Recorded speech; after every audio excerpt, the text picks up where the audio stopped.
بسم الله الرحمن الرحيم والصلاة والسلام على أشرف المرسلين. Good afternoon, everybody. I would like to welcome you all to this subspecialty lecture on the special forms of strabismus. As I said earlier, we would like it to be as much interactive as it could be, because it's really like a review. Most information I'm going to present here is going to be really like, basic information. Okay, let me start by asking the question. When we say special forms of strabismus, what do we mean by special forms of strabismus? Can somebody volunteer and give me, some possible answers? As I said earlier, this will be counted and will be, presented to the medical education department.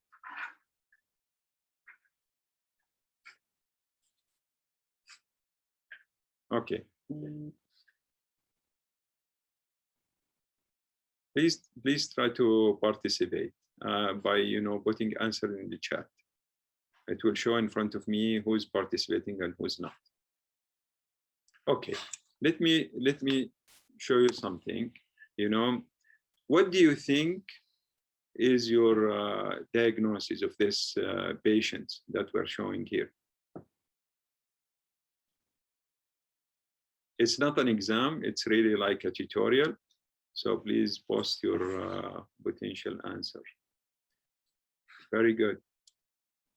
Sheikha.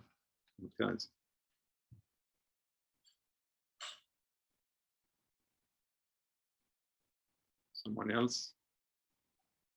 One out of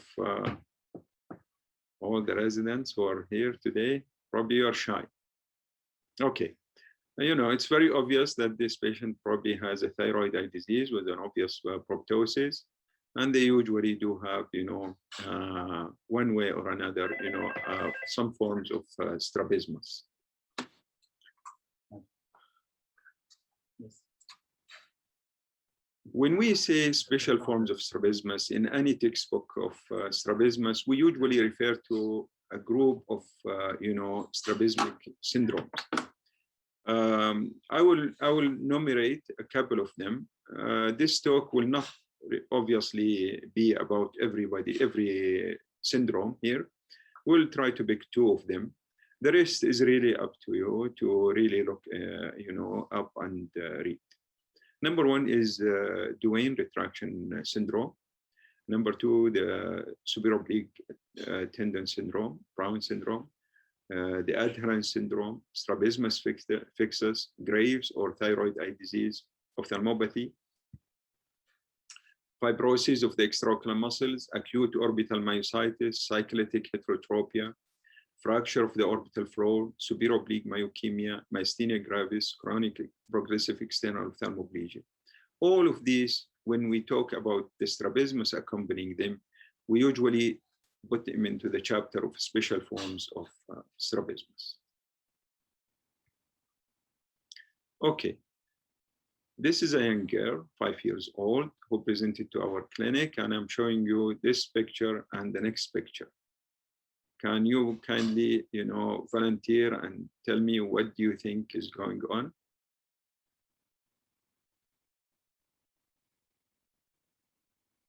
Please do not feel shy and try to answer in the chat. I'm waiting for your answers.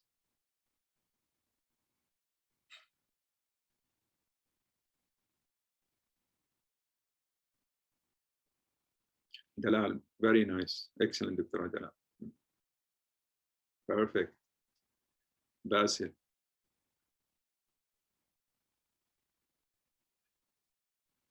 Jamil, Sadahana. Very nice, Dr. Hana. Excellent. Excellent. So the three answers were Duane retraction syndrome, and they put type 1, Dr. Dalal, Dr. Basil, and Dr. Hana, which is right. Very nice. Okay, and this takes us to into the first syndrome, which is the Duane retraction syndrome. It was described by Dr. Duane in the 1950s. And in his own words, he described it as a congenital deficiency of abduction associated with impairment of adduction, retraction, movement. It is believed to be a contraction of the palpebral fissure and oblique movement of the eye. These are his descriptions of the syndrome since the 1950s. And believe me, we have not yet, come up with a better, description of this syndrome up to date. So we should keep in mind that in every patient with Duane retraction syndrome, there is a deficiency of abduction or limitation of abduction with some kind of retraction on adduction. These are the two hallmarks of the Duane retraction syndrome. There might be accompanied with other, signs like the oblique movement of the eyes may or may not be there, as we will see as we go on. What is the etiology of the Duane retraction syndrome? There are historical aspects which talks about a mechanical theory, an innervational theory, a central nervous system theory, and there are current concepts. And here is the classification that you have just, mentioned: type 1, type 2, and type 3. Okay, I'll pause here and ask you, what are the hallmarks of each type? The Huber type 1, the Huber type 2, the Huber type 3. What are the hallmarks for each one of those? I'll wait for your answers.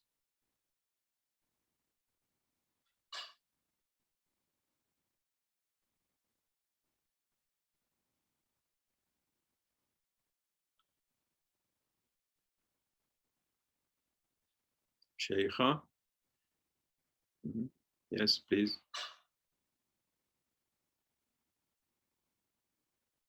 Basil, very nice.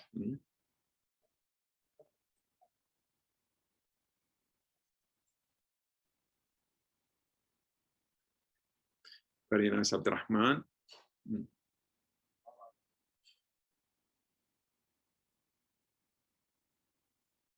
Only 3, participation so far. I really look forward that I see more participation from your side.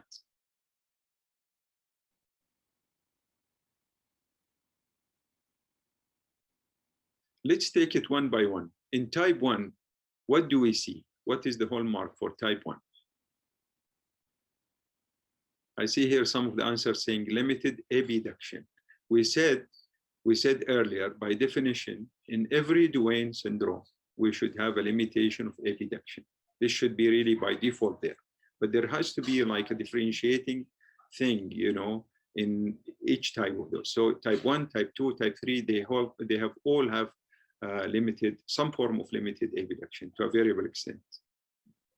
So type 1, what would be the hallmark for it? Please type.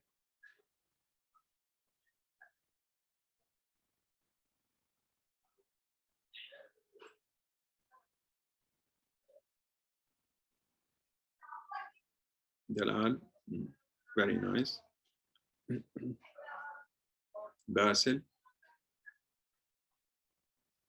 very good. Next.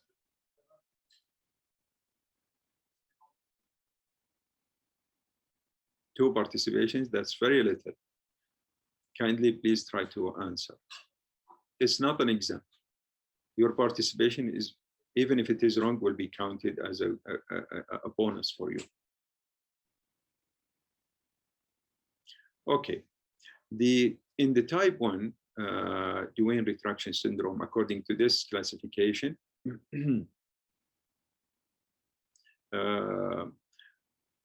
the hallmark for type 1 is the presence of an esotropia. In addition to the usual things we said, in every Duane, we have a limited abduction. In type 2, the hallmark is probably an exotropia with limited abduction on the affected side. In type 3, the hallmark is limitation of both abduction and adduction, with probably an orthophoria in primary position. As you can see, these descriptions are variable and might be confusing. As you will see later, I prefer to describe what are the presenting signs in each Duane syndrome, because accordingly we will adjust our possible surgical or corrective action. Sheikha also described type 4. Yes, Dr. Sheikha. Some people, they give type 4 Duane retraction syndrome. However, it's not really like, very much or recognized by every strabismologist. Yes, I do appreciate that you mentioned it, Dr. Sheikh. Very nice, excellent.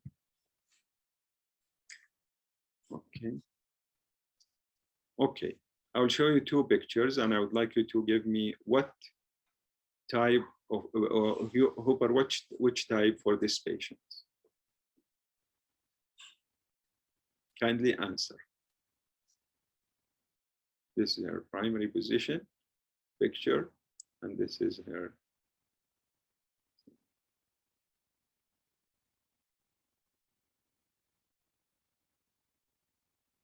باسل. ممتاز دكتور باسل. ممتاز. Thank you, Dr. Sheikh. You're the only people who are interacting. The others should really participate. Maram, shukran, Dr. Maram. Thank you very much. Okay, why did we say type 1? Because she has what? She has primary position esotropia with limited abduction, which he said is really like present in every Duane retraction syndrome. جميل جدا جدا. How about this one?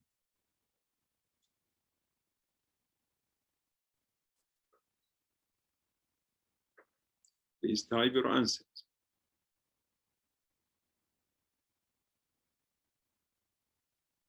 There's a 9 position, diagnostic positions. Kindly let me know, what do you think? Which type of the Hooper classification? طيب شكرا دكتور مرام وزبير.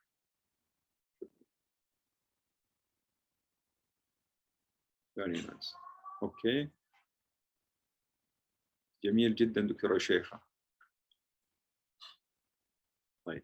I'll show you his primary position picture where it shows an exotropia. And if we go back, we can see that despite his exotropia, he is limited in abduction in the right side with an upshoot, as Dr. Sheikha have said, Abdul Hakim, also Abdurrahman, also said with an upshoot. As you can see in adduction, in attempted adduction, the eye goes upshoot. Okay, طيب دكتورة شيخة ودكتور عبد الرحمن, what do you think of this upshoot? What do we call this kind of upshoot? Can somebody answer? Not only Sheikh and Abdurrahman, anybody can answer and tell me what kind of upshoot. Because in Duane, we usually can have 2 types of upshoots. Can somebody think of and give me an answer? Inferior oblique overaction, leash, very good, Abdurrahman, inferior oblique overaction. Do you think this is an inferior oblique overaction? Leash phenomenon, yeah. Okay, this is probably an abrupt upshoot due to probably the leash phenomenon that was just sent by Hannah and Sheikha. However, it's not an oblique dysfunction. Very nice, excellent. Thank you for your participation. When we talked about the innervational theory, we believe, there is a co-contracture of the medial and lateral recti because of misinnervation, where the third nerve nucleus is also, giving some fibers to the lateral rectus muscle. And according to this, amount of, miswiring, we could see either type 2 or type 3 or type 1. This is according to one theory. However, to be very honest with you, we currently believe it's really a combination of mechanical, innervational, and central nervous system, interaction. Duane, as you will see later, is not one syndrome. And here is what we think is for the type 3 Duane retraction syndrome. Okay. Associated syndromes. We can, we can really classify the associated syndromes into ocular and non-ocular findings. And this has been really like, reviewed, where they felt, something happens around 4 to 8 weeks of gestation that leads to the development of the Duane retraction syndrome. The guide for that is the associated, anomalies, where it is thought to be, a development, some kind of developmental defect that does take place. Excellent, Dr. Sheikh. Thank you very much for your participations. Golden hair would be ocular or non-ocular association? Systemic. It's probably both, because you usually see in golden hair. What do you see also in the ocular side, Basil? Dermoid. Very nice. So probably it's a combination, excellent. So we believe it's really like, some kind, an event does happen around the 4 to 8 weeks of gestation that, that lead to the development of the Duane retraction syndrome. This was really nicely, studied by a Scandinavian ophthalmologist, because in Scandinavia, at least in the old days, they will keep a record for the person from birth to death. It's the same medical records. So they can really track down what has happened during the pregnancy and so on. And it was tracked specifically for the thalidomide medications. If you read up the literature, you will find this very well described. Okay. What do you think the sensory findings in patients with Duane retraction syndrome? First of all, what do we mean by the sensory findings in Duane retraction syndrome?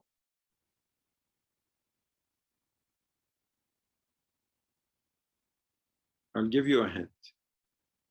Are they binocular?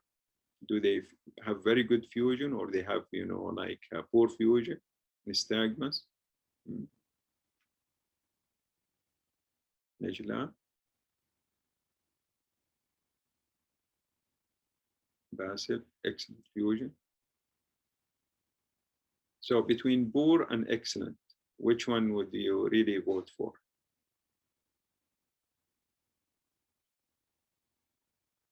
Good fusion. Between poor and excellent, good. Very good. Muhammad. How about amblyopia? How common is amblyopia in patients with Duane retraction syndrome? Amblyopia is not common, according to Dr. Basil. Okay, what do you think, Dr. Basil? Comment. He says good, excellent fusion, and no amblyopia. 10% by Dr. Najla, the prevalence of amblyopia. It might be due to anisometropia, not the strabismus. جدا رائع Dr. Basil, I am in agreement. صحيح. Okay, we'll see. In general, patients with Duane retraction syndrome, they have very good sensory findings, and they are usually good at fusion. And this is, they believe the reason why they do usually acquire a head position to avoid, diplopia. And amblyopia, you will find, variable range, varies between 30 to 70%, depending on what paper you're reading. But as Dr. Basil has mentioned, if it does happen, it is usually anisometric rather than strabismic amblyopia. Okay, here is the clinical features rather than the Huber classification, which I prefer to mention for each patient, because accordingly we will try to help them by either surgery or other modes of treatment. The number one is a primary position deviation. Is the patient isotropic or exotropic? The presence or absence of upshoot or downshoot is very important. And when we talk about one of those, we would like to talk about them either like an upward upshoot or downshoot, or a gradual up and down shoot, and we'll see the difference.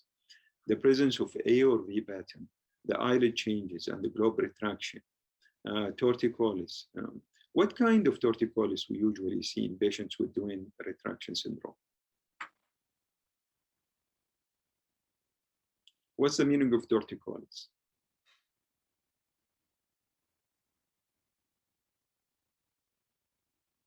It's easy.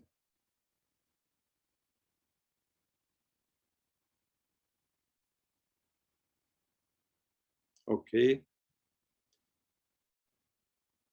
Neck spasm, usually from face. Neck spasm, retraction. Jimmy, yeah. And accordingly, we will plan our,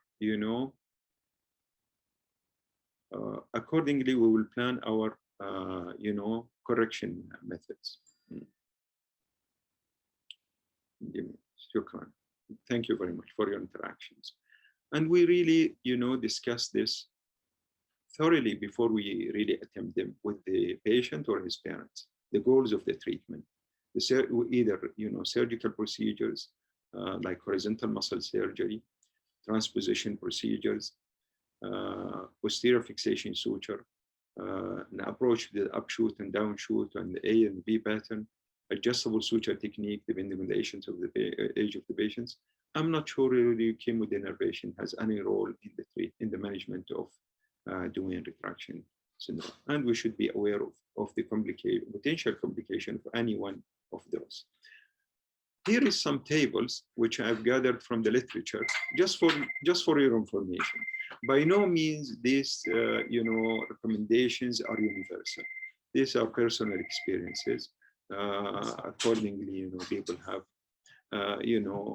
tabulated them. Like primary position deviation, very common is the presence of esotropia and exotropia, and accordingly, this is a suggestion.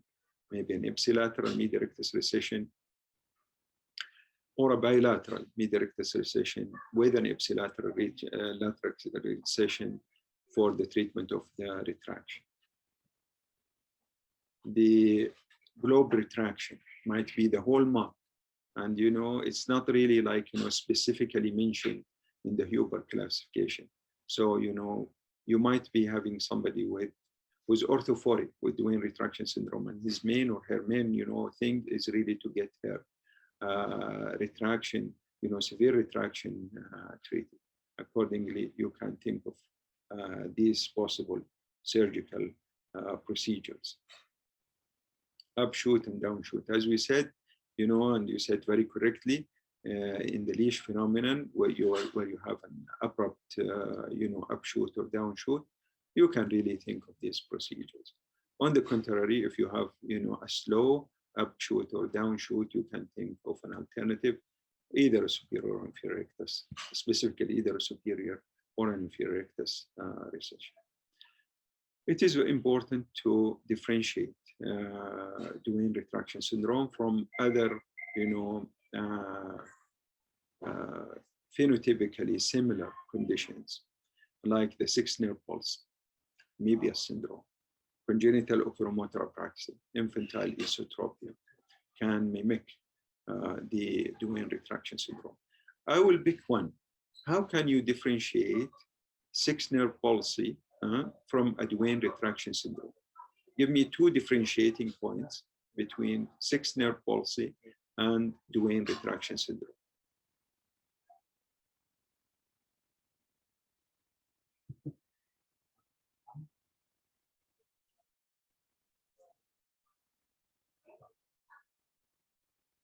Jamil, force action test.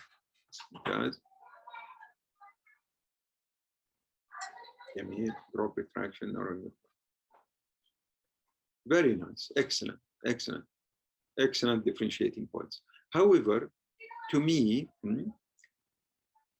is the discrepancy between the limitation of abduction and the amount of esotropia. Did you follow what I said?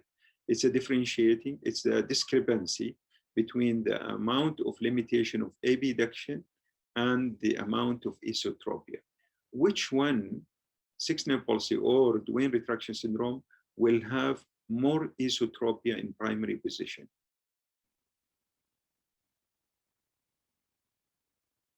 جدا رائع ما شاء الله عليك دكتورة ندى. جدا ممتاز. Thank you very much. Very nice. Excellent, Abdurrahman. Very nice. Thank you very, very much. Okay, I'll move now to the other syndrome, which is the Brown syndrome that I will talk to you about today. Do you have any question for Duane retraction syndrome before I move to the Brown syndrome?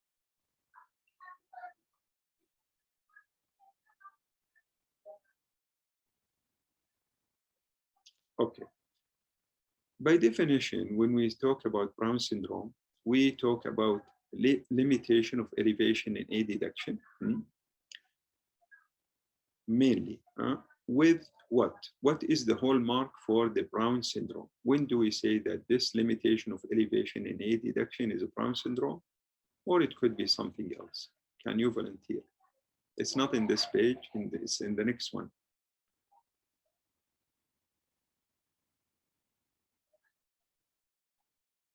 What's the hallmark that differentiates, or where you can, accordingly say this is a Brown syndrome? Otherwise, you can call simulating Brown syndrome. No answer. The hallmark is really to find a force detection test, a positive force detection test, that differentiate thank you, Dr. Basil. Yes, it's a tight superior oblique or a short superior oblique tendon. The other findings are really like, variable.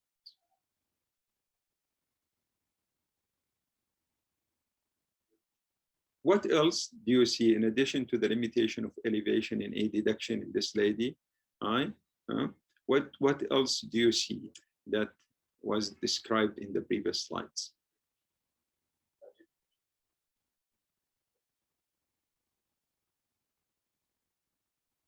We do see a little bit of widening of the palpebral fissure on adduction.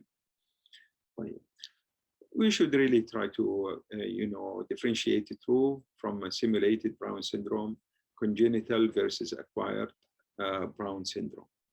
What are the potential conditions that can give you, acquired conditions that can give you Brown syndrome? Can you think of something that may give, an acquired Brown syndrome?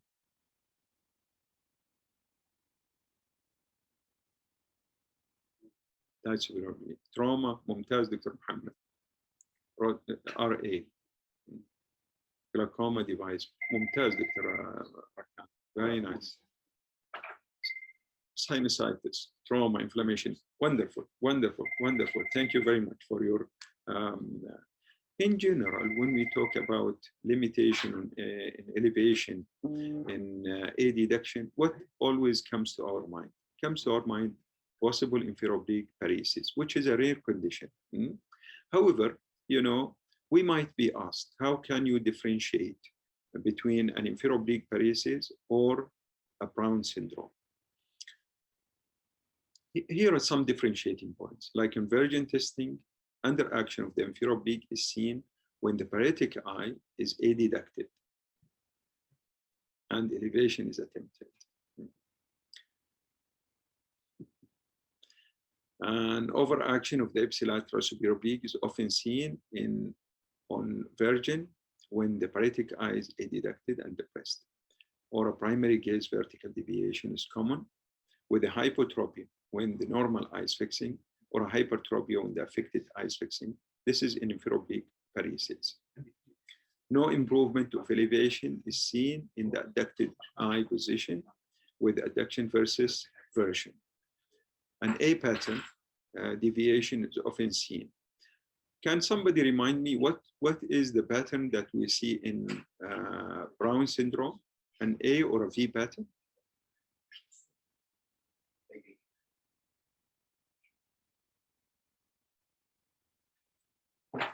It was mentioned in the first slide. V pattern. ممتاز ما شاء الله شيخة. Perfect. Perfect. Wonderful. Thank you very much for your comments. Okay. We can grade the severity of the Brown syndrome according to their clinical findings. In the mild form, where we have a restricted elevation in A deductions, however, no hypotropia or downshoot in A deduction. In the moderate form, we have a restricted elevation in adduction and a downshoot in A deduction. No hypotropia in primary position. And in the severe form, where we find all limitation of elevation in A deduction with a marked downshoot in A deduction and a hypotropia in the primary position. Is present, actually, this is a mistake. This is a present in the severe form, where you also see, in addition to the limitation of elevation in adduction and the downshoot, you see a hypotropia in primary position. It's believed to be due to this, you know. What do you think of the red blocks here in these figures? What are these red blocks? Now it shows what are these red blocks. I hope you see my arrow here. Can somebody think of this? What are these red blocks? They are, you know, like, you know, they're really artistic, you know, representation of something. It's really very important.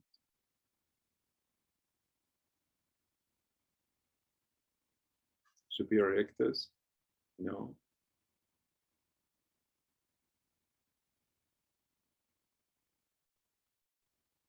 Trochlea, جدا ما شاء الله ممتازين. Very nice. ممتازين جدا. The trochlea.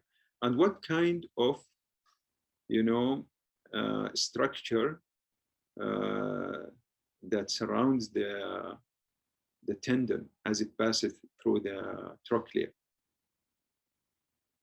It's a very special, you know, structure.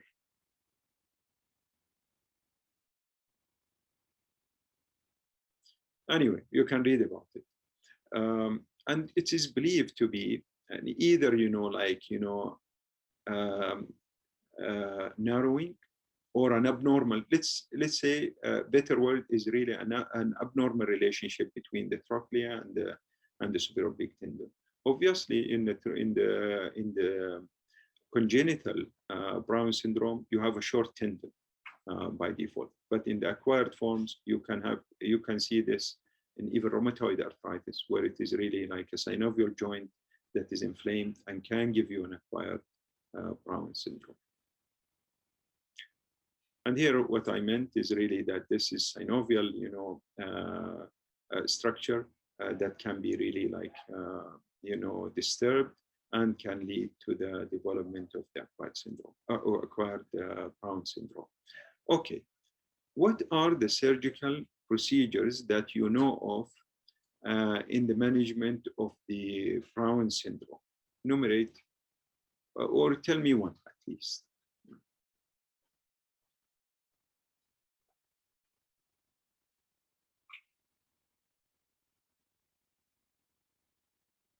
Tendon expander, tenotomy. What? Kindly tell me which tendon, you know. شايفة tenotomy, شايفة ممتاز, supraoblique tenotomy. When we say tenotomy, you know, what's the difference between tenotomy and tenectomy?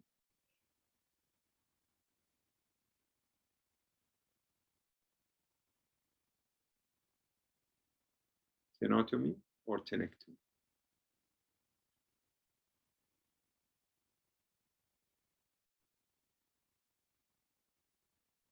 Which one, Dr. Rakan? Partial cut of the tendon, ممتاز. Which one?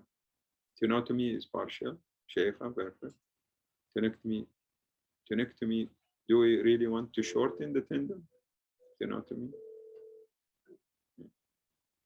ممتاز, Dr. Rakan.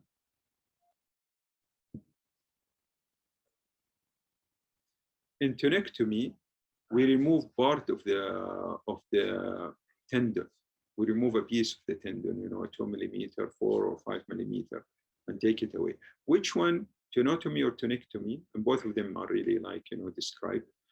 Which one has a stronger effect in relieving the Brown syndrome? Tenotomy or tenectomy?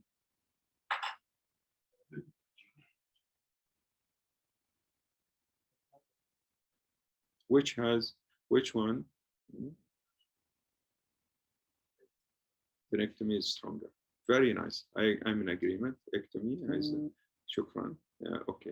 Consequently, what would be the complication of tenectomy compared to tenectomy?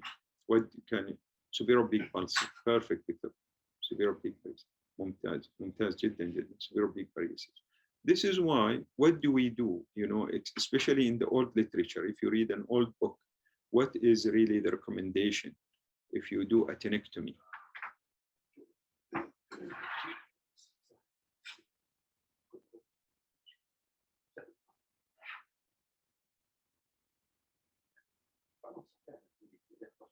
جدا رائع ما شاء الله دكتورة مرام. Thank you very much. Very good.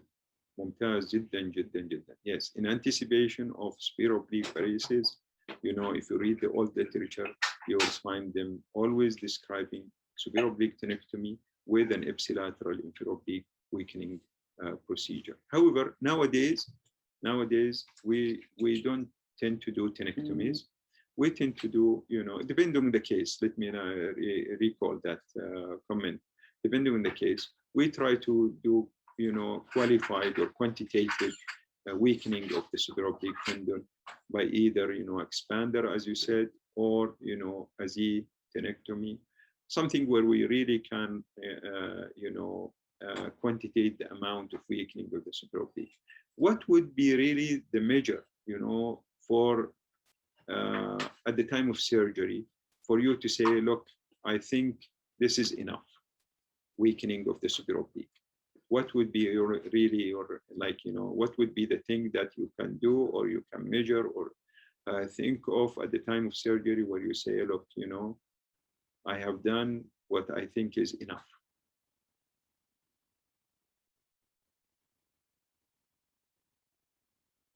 جدا ممتاز دكتور عبير. جدا رائع ما شاء الله تبارك الله. جدا جدا ممتاز. A force section test. Yes. And we usually, it is a unilateral condition. However, it can be bilateral. But, you know, in the unilateral situation, we usually compare it to the normal side. In general, we aim for a free force section to be of a similar caliber to the other eye or a little more free, because usually, you know, the restrictive deviations, you know, you might feel like you have relieved the restriction by doing enough. However, it usually requires a little more than that. I would like to thank you all for your time and attention and participation, which is highly appreciated. And I'm here all ready for your questions. If you have any question, please post it in the chat. Thank you very much. Enjoy the rest of the grand rounds today. Thank you very much. What was the other hallmark of differentiating sixth nerve from a Duane? It was mentioned, Dr. Sheikha, you know, the retraction, the, you know, associated upshoot and the downshoot, the, you know, all the other, you know, things associated with doing retraction syndrome. Thank you all. Wonderful. Good luck with the rest of the grand round. Shukran.